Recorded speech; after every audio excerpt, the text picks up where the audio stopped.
Nightingales, Fact or Fiction by Wilhelmina Roth. Mention the nightingale to any thief worth his salt and he'll laugh in your face. He'll tell you that the supposed avengers of the Daedric Lord Nocturnal are nothing but fictional characters who live nowhere else but within tales designed to scare young footpads into doing what they're told. But are they fictional or simply misunderstood? Whilst it's true that most scholars would scoff at the notion of a holy sect appearing within the normally unethical and unorganised rabble that is the Thieves' Guild, evidence suggests that such a group existed at one time within the borders of Skyrim.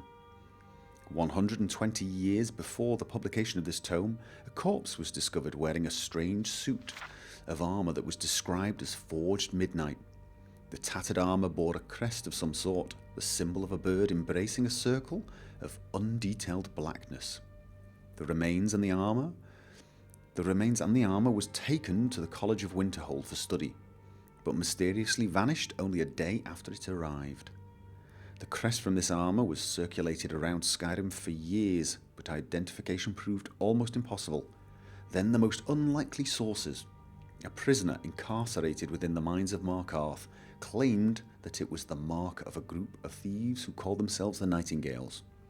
When pressed for more information, the prisoner claimed that the Nightingales were warriors of Nocturnal and performed her bidding without question.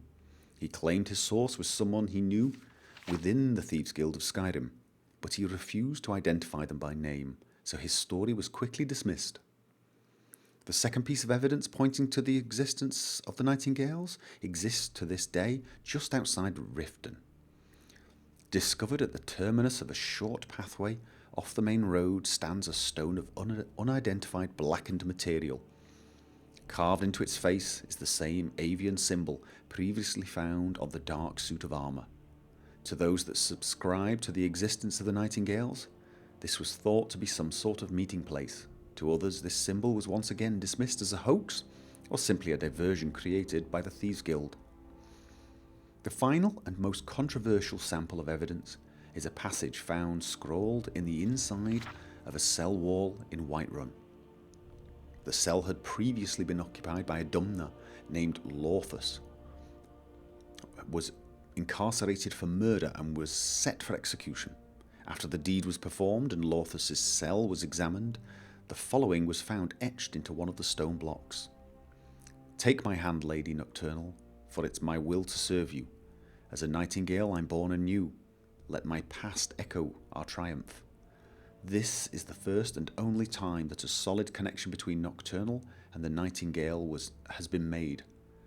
The unusual nature of the passage, the religious connotations towards Nocturnal made by a career criminal, kept discussions lively for years regarding the possibility of this group actually existing.